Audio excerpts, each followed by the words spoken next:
प्रमुख सरकारी नौकरियां रेलवे, एसएससी, पुलिस, बैंक, लेखपाल, इन सब में कुछ प्रश्न रिजर्व बैंक ऑफ इंडिया से संबंधित पूछे जाते हैं जिनको आज हम कवर करेंगे। तो पहला प्रश्न है कि भारत का केंद्रीय बैंक कौन सा है?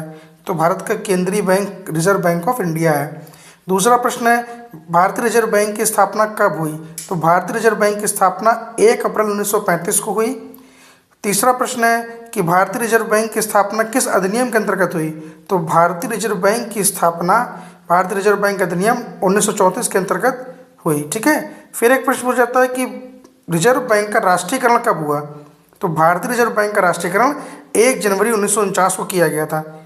ठीक है। एक प्रश्न है भारतीय रिजर्व बैंक का केंद्रीय कार्यालय सबसे पहले कहाँ बना था? तो सबसे पहले कलकत्ता में बना था। उसके बाद में स्थायी रूप से इसे 1937 में मुंबई में स्थानांतरित कर दिया गया। आगे देखिए, रिजर्व बैंक ऑफ इंडिया के राष्ट्रीयकरण के समय रिजर्व बैंक का गवर्नर कौन थे? तो 1949 में रिजर्व बैंक का राष्ट्रीयकरण हुआ था। उस समय के तत्कालीन गवर्नर थे सीडी देशमुख जी।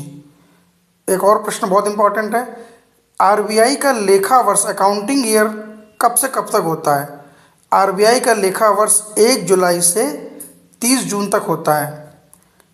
अगला प्रश्न है आरबीआई के गवर्नर की नियुक्ति कौन करता है? तो आरबीआई के गवर्नर की नियुक्ति, उनका अपॉइंटमेंट प्रधानमंत्री जी करते हैं।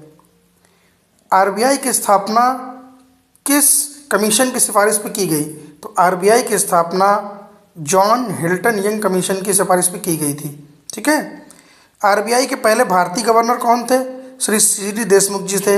आरबीआई के पहले अंग्रेज गवर्नर कौन थे? ऑसबर्न स्मिथ जी थे। भारत में बैंकों का bank reserve bank of India कहलाता है। 1 रुपये का नोट मात्र एक ऐसा नोट है जो रिजर्व बैंक जारी नहीं करता है। बहुत ध्यान रखिएगा इस क्वेश्चन का। ऐसे एकमात्र गवर्नर जो भारत के प्रधानमंत्री बने थे आरबीआई से, वो थे डॉक्टर मनमोहन सिंह जी। और आरबीआई के गवर्नर का कार्यकाल कितने वर्ष का होता है? तो आरबीआई के गवर्नर का कार्यकाल अधिकतम 3 वर्ष का होता है।